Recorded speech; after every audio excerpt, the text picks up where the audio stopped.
Thanks for inviting us in. It's now 11 o'clock and we are tracking rain chances during this upcoming race weekend, and we're only 9 hours away from the gates opening for Carb Day. So yes, that means Indy cars are back on the track for a final practice before the greatest spectacle in racing. Yes, it also means the pit stop challenge, and yes, it means a big concert tomorrow. And it also means the Weenie 500.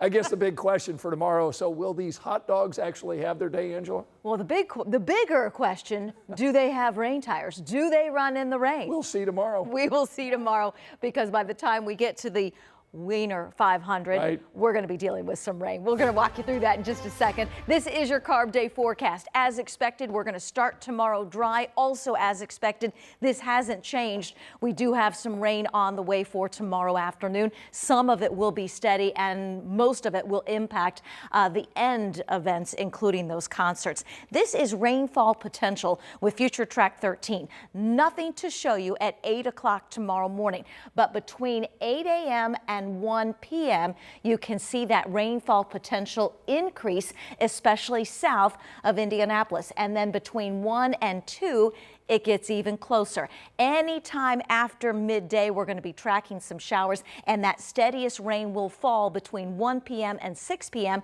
And we're expecting around 1/4 inch of rain, so some steady rain that will impact those concerts tomorrow afternoon. All right, Angela, thanks so much. Tonight at 11, we're getting a closer look at a program here in Indianapolis that's all about opportunity, providing young people with positive outlooks when too many of them are defeated by negative outcomes.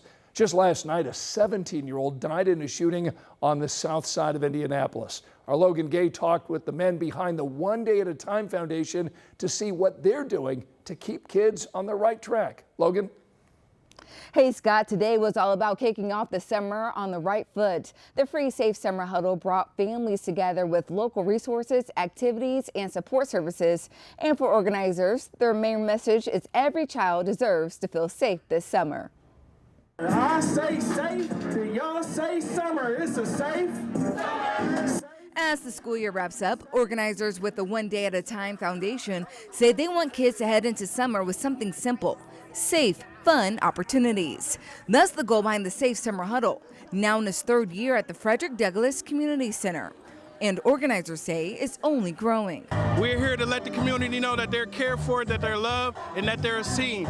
The Christian-based group says teaming up with other grassroots organizations is key, helping bring kids resources, activities, and support all summer long. The socioeconomic status of the Martindale Brightwood, the median income is around $38,000. That means that people going to be trying to find money, resources. So we just want to give them a safe spot, a lot of activities throughout the summer. Like I said, we got boxing, basketball, videography, photography, and a podcast and streaming program. Completely free for the kids.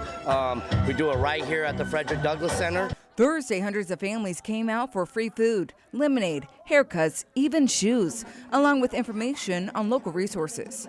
Parent Andrea Martin says it's a big help. It is important to find something for them to do, outside of school, that the parents can, feel like they are in safe hands and somewhere public. And 12-year-old Donnell Smith says events like this make a difference. It inspires you to stay safe and make sure not to get into any trouble. For Corey Jones and Tony McCracken, both say their past struggles are exactly why they do this now, to keep kids from going down the wrong path. That's what we're about, man. Healing, awareness, growth, and opportunity, and positivity. And that message is starting right here at the Frederick Douglass Community Center. And if you missed today's event, there's still plenty more happening this summer, both with the One Day at a Time Foundation and other organizations that joined in today. We'll have details on upcoming events posted on our website, WTHR.com.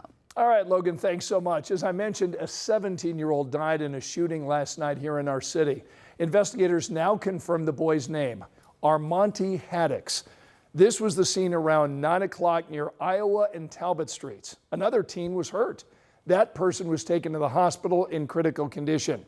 Right now, we're working to learn what led to the gunfire and if police have identified a possible suspect. Tonight at 11, a person is now in custody after police say he may have fired a shot toward IMPD officers. Police tonight are telling 13 News those officers were assisting Carmel and Plainfield police at the time, all linked to an investigation of car break-ins and gun thefts. Police tell us they identified a potential suspect in those cases in a car on the south side of Indianapolis. So they pulled the car over, and that's when police say officers took 2 people into custody and then a third ran away. Officers eventually tracked him down, saying he had a gunshot wound. They believe the man fired a gun, but it's not clear right now if that shot was fired at officers. He is said to be stable. No officers fired a weapon. Here's a look at the other stories making headlines right now. Tonight, Indiana Attorney General Todd Rokita and Senator Jim Banks are pulling their support for Indiana Secretary of State Diego Morales' re-election bid. This comes as Max Engling, an aide for Senator Banks, enters the race. Rokita says he doesn't think Morales can win in November. Morales released a statement to 13 News indicating he has no plans to leave the race. Delegates at the state party convention will choose their nominee in less than a month. Right now, police are searching for the driver in a hit and run on the near northwest side of Indianapolis. This happened early this morning near Lafayette Road in Kessler. Police say medics took 1 pedestrian to the hospital in critical condition. Tonight, the Indianapolis Fire Department is honoring a former engineer. Larry Byerly served Indiana for more than 3 decades as a volunteer firefighter and paramedic. He spent 19 years as a member of Indiana Task Force 1 and responded to the 9/11 attacks in New York City, where he was exposed to harmful chemicals. Today, he received a line-of-duty death service. And tonight we're getting new insight into an experimental GLP-1 from Eli Lilly. According to the company, retatrutide delivered dramatic weight loss results. Lilly leaders say people taking those weekly injections lost more than 30% of their body weight in 80 weeks. Lilly has not filed for FDA approval yet, but that could happen sometime later this year. Remember, you can find all of our latest local stories streaming anytime. Just scan this QR code.